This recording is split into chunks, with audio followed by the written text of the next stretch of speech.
Hi, I'm Samuel Prather, Reason user since 2003. Welcome to A Reason to Create. Today what I wanted to do was talk about something that's very near and dear to my heart, which is playing behind the beat. I recently did a video on what the pocket is, and you should probably check that out before you check this one out, because if you don't understand the pocket, then playing behind the beat is probably something that you shouldn't be trying to do. All right, so this particular video is directed as much at drummers in the real world as those who produce drums. The idea that live drums can't be played like samples and vice versa has been disproven by the vast body of work from people like Jay Dilla, Kareem Riggins, etc. A lot of drummers get on the bandstand and do stuff that's really unmusical and makes everybody on the stage uncomfortable because they don't really understand what they're doing when they're trying to sound like Chris Dave or they're trying to sound like Questlove on Voodoo. These are things that are actually really advanced rhythmic ideas. It's not just making the beat sound a little drunk, or it's not slowing down the beat. Drummers, stop changing the freaking tempo. That is not cool, and that is not playing behind the beat. Playing behind the beat is about tension. It's a difference between where time is perceived and where you're trying to make it sound like it is briefly. Time is not actually moving. The idea is it sounds like time is slowing down, but it's not, and that's the really important thing. And this is a really important concept to understand as a producer and as a drummer, because if everybody is playing behind the beat, then it's just the beat. It's not behind anything. There's no frame of reference. Something has to actually be in time for there to be anything behind that. I'm going to try to demystify playing behind the beat by doing it in Reason without anything that I'm actually going to be playing. I'm just going to draw some events in so that I can't let my personal sense of groove grease things up too much. And I'm just going to move things around in the timeline so you can see how much can be done just by playing behind the beat as opposed to playing directly on it. As you can see, I've opened up Reason 11 and I've dropped in a couple devices. One is Reason drum kits. I also opened up a Scenic because it's like my favorite new pad. And then I'll put something else in there probably to play bass, but for right now I'm just going to draw in a simple pattern. Okay, so I haven't had enough time to get through all the things I would need to do a full review on Reason 11 yet, but one of my favorite things about this new update is the ability to just hold down Option and drag new MIDI notes out, like so. If you had any idea of how much time that would have saved me over the last 10 years. All right, anyway, we have a very basic groove here. I'll let you hear it.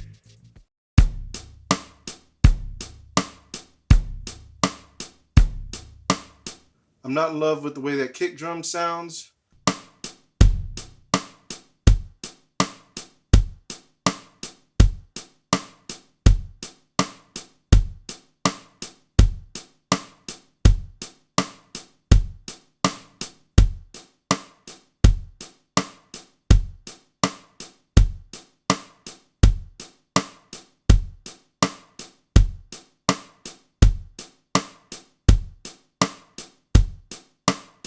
For our purposes, I think that works a little bit better.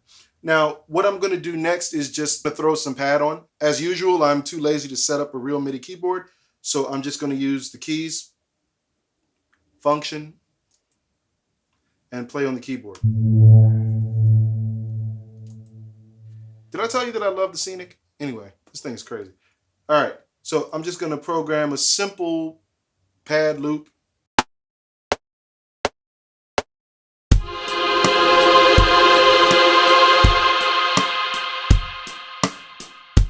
I think I'm going to record some automation on this too, because one of the coolest things about Scenic is what happens to the sound when you start messing with these little clock thingies.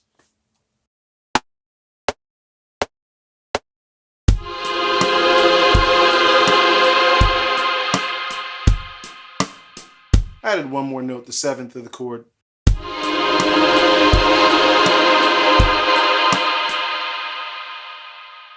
Double that up, loop it. All right, let's add a bass. I'm going to use a custom sample I made to stand in for an upright bass.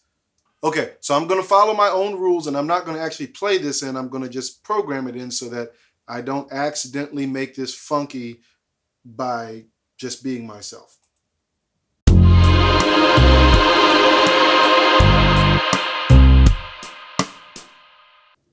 Let's really focus on the drums, because as of right now, everything is quantized right on the beat. What I'm going to do is I'm going to go to the drum lane, right click, select notes of the same pitch, move selected notes to new lane. Now all those hi-hat notes are on a different lane, and then also I'm going to do the same thing again. So now bass, hi-hat, and snare are on separate lanes. I'm going to put my snare on B1. Go to groove at the bottom, go to B1, and I'm just going to slide it back and see what that sounds like.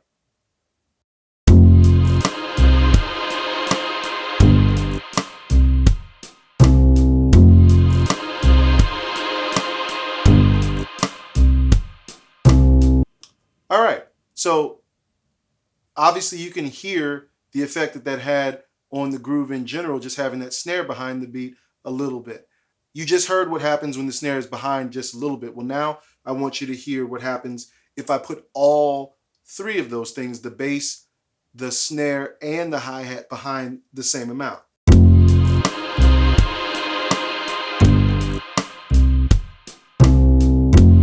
So instead of having that kind of cool behind the beat thing, it has that kind of weird behind the beat thing. So once again, it's really important to keep something home. So what I'm going to do is undo that.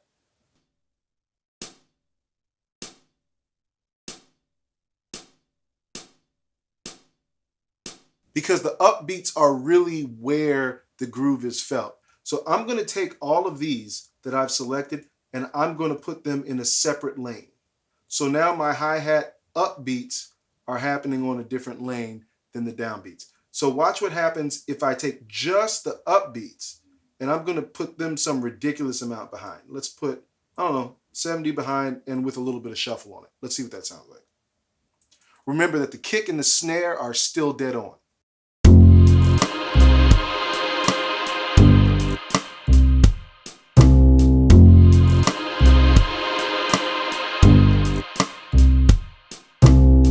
So you can hear how much tension is there in that beat, and the tempo's not moving, drummers. Do not move the tempo.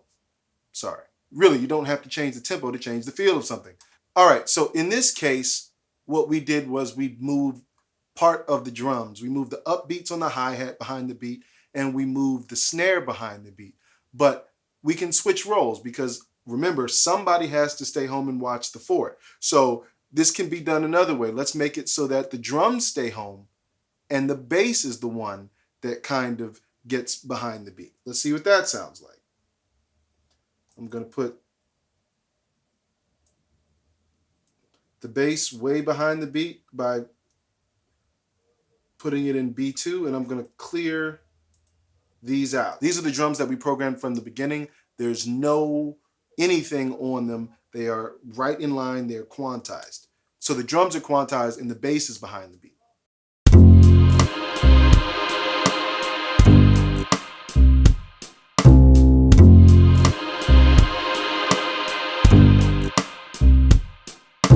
This time what I'm going to do is I'm going to take the upbeats from the hi-hat and slide those back to kind of match the bass. Let's see what that sounds like.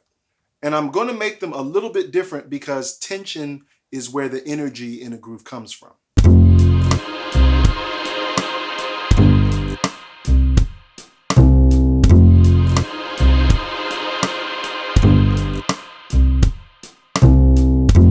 Keep in mind, the hi-hat on the downbeat is still quantized, so are the kick and the snare.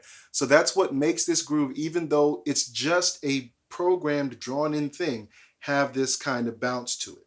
One of the best things when you're programming something behind the beat is to use a clap, snap, or tambourine, something that doesn't hit all at once, right? You want there to be more than one thing happening. The louder probably happening earlier, but you want the rest of that to be like a decay on your clap. And that's one of the things that'll help it sound bigger.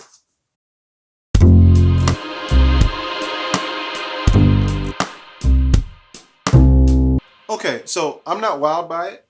I'm gonna copy that pattern to track so that I can mess with it a little bit. I'm gonna put this way behind the beat too.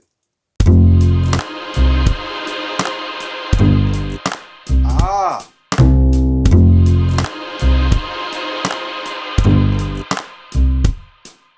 If you're a drummer in the real world, remember that playing with this kind of micro timing is something that takes a lot of practice, especially if you want to do it well and on the spot on a gig. So please don't go on your gig tonight and try to do what I just did to this track.